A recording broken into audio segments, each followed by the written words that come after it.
books like Powernomics and books like Black Labor, White Wealth by Dr. Claude Anderson, then he actually breaks down how systematic racism works, and that you don't actually have to be a kind of white person who's going to call a black person the N-word in order to be a supporter of systematic racism. In fact, you don't even have to be white in order to support systematic racism.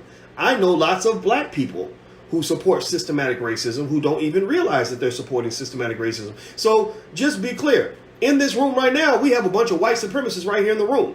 You're not wearing capes and hoods. You probably cannot identify yourselves. But white supremacist systems basically is a systematic infrastructure in which whites get most of the rewards, black people get few rewards and pay most of the cost for those rewards that other people are getting. Right? So when Popeye's Chickens, Popeye's Chickens opens up a location in every single hood across America, that's an artifact of systematic racism in a multitude of dimensions, right? One, they've got access to the capital necessary to put a Popeye's Chicken in every single hood in America.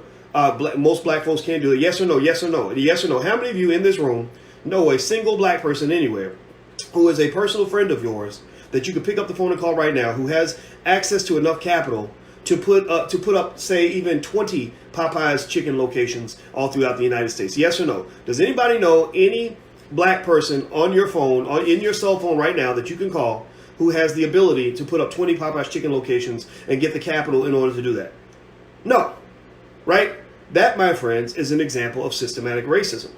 The only people that have the ability to do things like that in America tend to be white people, right? And in Popeye's Chicken's case, it's actually Canadians, but still, you get the point.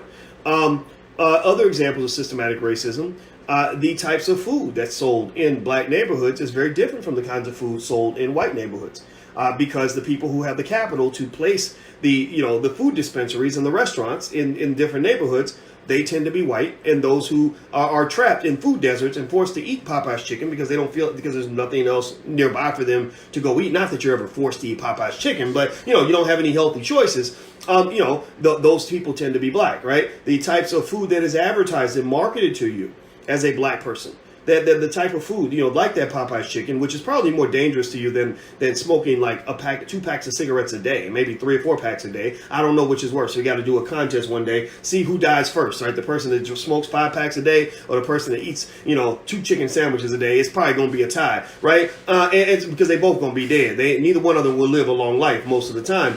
And a lot of that marketing is driven to poor neighborhoods, black neighborhoods, and neighborhoods where people don't have as much access to resources, healthy food, or the information necessary that will help them make that distinction, right? So all these are artifacts of systematic racism.